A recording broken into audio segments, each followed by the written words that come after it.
Well, I think we can make a start. Welcome everyone who is here and also maybe watching online. Welcome to this meeting of the Planning Committee. I'm Councillor James Hosman, Chairman of the committee. To my right, I'm joined by my fellow councillors, and we will be making the decisions in front of us this evening. To my left, I'm joined by senior officers who will advise us on the matters before us. Now, before we get underway, I think I should add, on the published agendas, I know that on the published agendas we were going to consider various applications relating to Atlantic House and Thomas's School. Now, these have been withdrawn from this evening's agenda. This morning there was a discussion and we decided that there were actually amendments that were necessary to the officer's report, and that these were things which could not be done by means of just an addendum report. Okay, so on that basis, they've been withdrawn. They are very likely to be considered at the next scheduled meeting of the Planning Committee, which is on the 12th, Thursday the 12th of January. I would just like, though, to say I do apologise to residents and other interested parties, because I do appreciate this has come quite late in the day, and I do realise that there are perhaps some people who had taken quite a lot of trouble to make themselves available for this evening's meeting. So I think it's important that I just say that. So I'm very sorry for that inconvenience. If we can now move on, please. The agenda, first of all, we have apologies for absence. Mr. Trahan. I think Councillor Zvednek for lateness. Yes, that's right.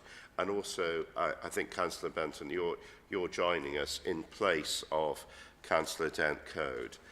And I think that's entirely in order within the way that the Constitution works. So, yeah. Yeah. Good. As far as I know. Very good. Okay, that's understood. Thank you. Are there any declarations of interest? Are there any other declarations? No. Okay. Very good. In that case, if we can turn to the minutes of the meeting which was held on the 28th of June. Now, those have been circulated. Colleagues, can I sign those as a record of that meeting? Is that agreed? Good. Thank you very much indeed. I will sign those now. Good. Thank you. In that case, we can now move on to the first item of business that we have, which is to consider a paper relating to the South Kensington Underground Station appeal. And I think Martin Lomas, Martin, you're going to introduce this, aren't you? Martin, go ahead. Thank you, Chairman. I think before I begin, just to make clear to those watching online and everybody in the room, the PowerPoint presentation will not be displayed on the stream or the TV screens within the room, but the Planning Committee members do have a copy of the single slide in front of them. And just to clarify, all that's shown on that slide is the 3 recommendations from section 2 of the report. So anybody who has the report will understand what is displayed on the slide that members have available to them. So this report is before the Planning Committee as a matter of procedure and is not a decision-making item, i.e. the relative merits of the applications are not open for debate. They have already been determined and are currently subject to an appeal.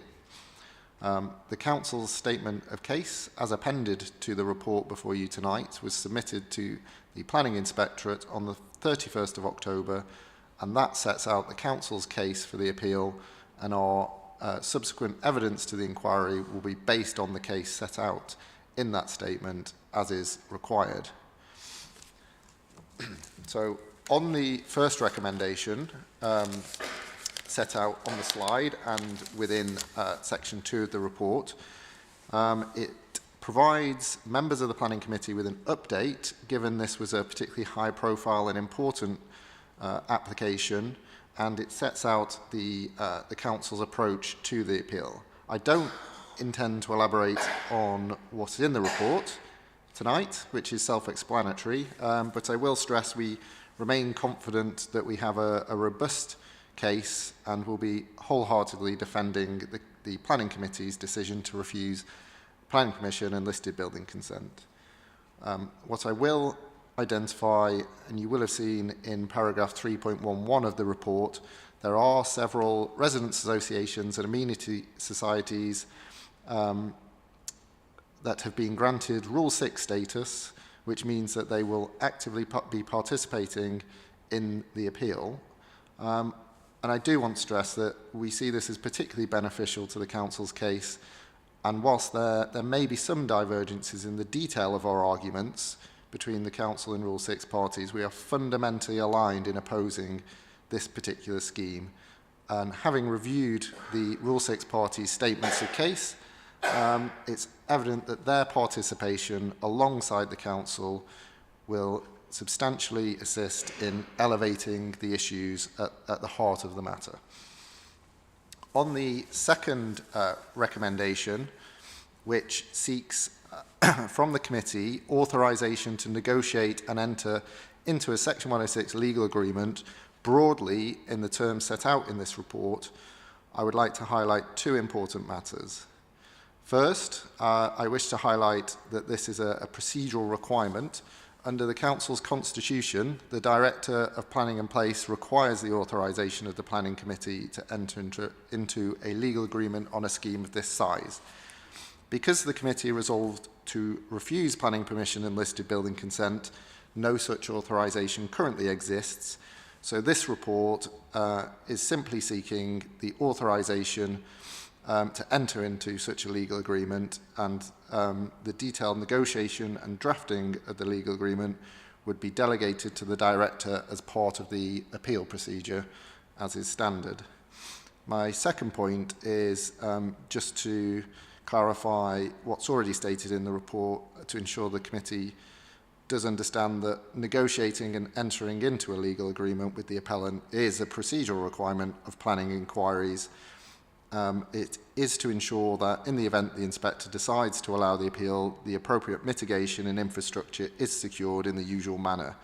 It in no way whatsoever undermines the Council's case that the scheme is unacceptable and that the appeal should be dismissed. Then lastly, moving on to the third recommendation, excuse me, we are seeking confirmation from the committee that the clarification to the reasons for refusal set out in the report are accepted. The clarifications relate to specific designated and non-designated heritage assets noted in the reasons for refusal, as well as explicitly noting loss of fabric. These were matters expressed in the original officer's report and evidently matters of concern to the Planning Committee. They form part of the Council's case at the inquiry, and therefore, as a matter of procedural good practice, it's sensible for the Planning Committee to reaffirm the reasons for refusal and confirm the clarifications as set out in the report. Thank you. Thank you very much. Sonia, I think you weren't here for all of Martin's presentation, were you? No.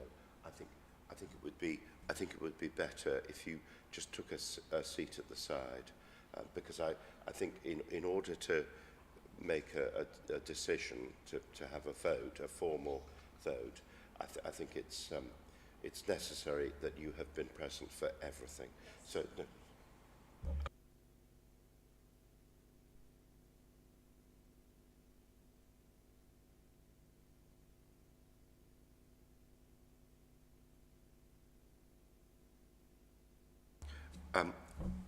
Mr. Lomas, thank you very much indeed for that. I think perhaps if I can start off, there might be a few questions. I think it's a very good report, and I understand exactly where we're coming from on this. If I can just start by saying, first of all, I think the matter about the Section 106 agreement, it is necessary that that we give formal approval for the director and other officers to negotiate a draft agreement. That's correct, isn't it? Yeah. Yes, it's effectively the way our constitution is written. So yeah, exactly. The authorisation is required. Yeah, because obviously what is involved here with South Kensington Tube, it is of some importance, and it's a matter that members would have to be in agreement with. Yeah. So that's fine. I think the second point that I would just want to make certain I've understood is that I know there have been quite a lot of emails going around among residents and interested parties on this, that we are determined, as I understand it, to make the best possible case to the planning public inquiry, and as such, part of doing that, surely it must be that we understand the way that a planning public inquiry works, and I think it's very important that we put forward the best case we can, and that also, putting it in slightly demotic language, it's very important that we don't try and attempt to tell the lady who is the planning inspector, obviously a senior person who does public inquiries, we aren't trying to tell her job. And I think it's rather important that we understand the process of a planning public inquiry. So what we've got in the paper is that that's entirely consistent with that attitude. Yeah? Yeah. I mean, I'd just say that obviously planning inquiries are quite structured, and in terms of the procedures around them and how they work, and you know we are operating within those procedures. Obviously this report is before the committee because there are council procedural matters that just need mopping up to ensure that we are acting correctly in the way we approach the inquiry. Thank you. And just finally, before I'll invite colleagues if they would like to say anything, I'm pleased to see that we have secured, you know, a sort of senior planning barrister, Douglas Edwards, King's Counsel, and also a specialist consultant, Mr. Michael Lowndes, who will be able to give evidence and on our behalf and present, I hope, the best case possible on behalf of our residents and on behalf of the Planning Committee's decision back last November. Colleagues, any questions that you'd like to ask? Tom? Excuse me. No, just a small point, really. I notice in the section 10, in the part of the report discussing the section 106 requirements, we discuss a public art contribution. I think it says to be agreed. There's not a number put next to it. I know public art contribution is sometimes something we discuss and we think, well, where really are we going to be able to install a public art contribution? And, you know, sometimes we're saying actually we should put less money towards that and more towards something else.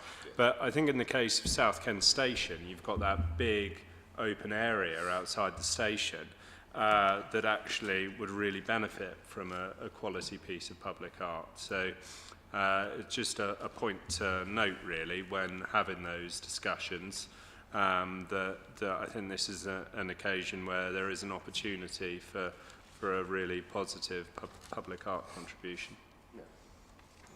Yep. I mean, I just simply note that as per kind of our usual practice, Section 106 agreement does secure a public art strategy, and obviously, should the appeal be allowed, and should this be in the Section 106 agreement, then ultimately it's very sensible to pursue those kind of ideas.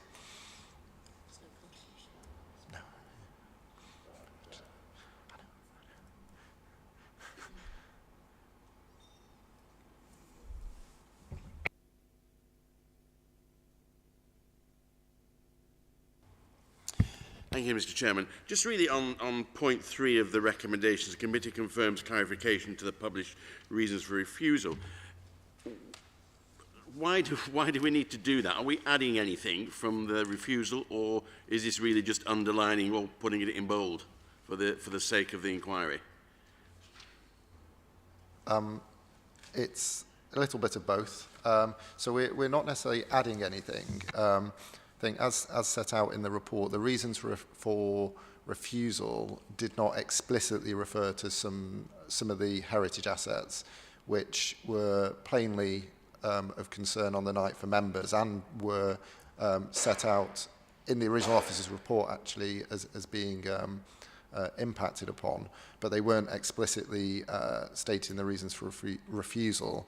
So tonight we're effectively seeking that as a matter of kind of procedural good practice, we just confirm that actually those particular heritage assets and the loss of fabric to aspects of the listed building should have been in the reasons for refusal and were matters of concern.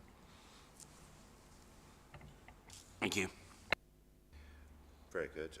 No, I think that makes sense. Are there any other points? No. Okay, in that case, I think we can probably move to a decision. So the recommendations are set out, excuse me, sorry, there's a dreadful cough and cold. The recommendations are set out in paragraph 2 of the report. Can I see those who are in favour of adopting those recommendations, please? Those against? Councillor Benton, you're abstaining.